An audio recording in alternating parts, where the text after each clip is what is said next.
Hey everybody, welcome to another episode of Tuesday ACT. I am Kristin from Magoosh, and today we're talking about a really important question that most students taking the ACT have, and that is, should you retake the ACT? So let's talk about some common questions people have about whether or not they should retake the ACT, and when they should stop, and how long do you need between ACT retakes. So let's go ahead and get started. Here are the scenarios in which you probably want to retake the ACT. First, it's your first ACT. Statistics show that most students tend to improve between a first go at the ACT and a second. So if you think you can do better, then likely you want to plan to retake the ACT at least one more time. Now, if you completely knocked it out of the park, don't get greedy, okay? You're super lucky. If you did better than your expectations, you got the score that you need for your target colleges, don't get greedy. There are some colleges out there that require all of your test scores, and the last thing that you want to happen is for your score to go down. Or you also don't want to be torturing yourself with a ton of ACT prep and another test date. There are other ways that you can be spending your time preparing yourself for college and your college applications. So just keep that in mind. Sometimes there are students out there who just take the ACT and then again and again and again and keep trying to do better, and they end up just spending a whole year of their life being frustrated. So make sure to take that into account. Here's another scenario in which you probably want to retake the ACT. You didn't get the score you want.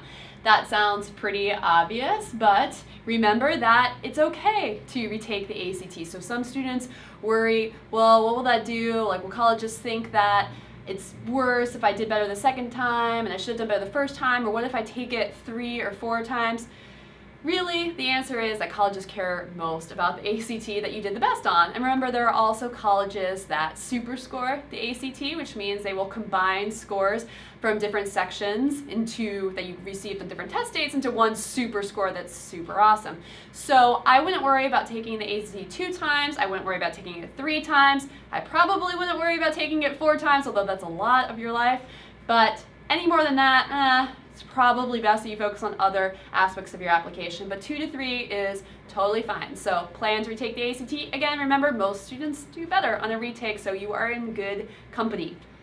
How long should you spend between retakes? Well, the good news is that the way that the ACT testing calendar falls, you'll likely have about 2 months or maybe more in between possible ACT test dates. And that's good because it's enough time for you to get your scores back, which is really important to see how you did. It might be enough time if you do the full report, if you order that from the ACT and the test dates where it's available, where you can get a copy of your test booklet back and all the questions. That's really helpful in analyzing your scores. You'll get all your answers too. That takes 6 to 8 weeks, so you need to have enough time. Usually over the summer is pretty good if you do one of those late spring ACTs. Anyway, you want to have enough time to see your scores and to prep. There's really only one time a year where this doesn't happen, and that is between the May and the June tests. So you may need to take both of those, but just know that you're going to be going in with a little less information. You want to make sure you have enough time between retakes for the studying you're doing to pay off. Finally, when do I stop?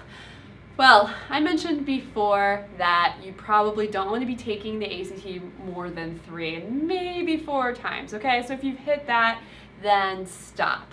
Hopefully you've done the prep that you need to do in between those tests in order to make it worth your while. But also remember what I said before about not getting greedy. You may be fine stopping after 2. Don't get greedy. If you have the score that you need for your target colleges, if you did better than you expected, it might be time to just sit back and be happy with the score that you got and don't keep pushing and torturing yourself over this test. So those are my top tips on retaking the ACT. We have some other posts on retaking the ACT and studying for an ACT retake if you are going to retake it on our blog. And if you're retaking the ACT or even just taking it the first time, we have tons of questions, video lessons, explanations at act.magoosh.com. So check it out, and I will see you next Tuesday, ACT.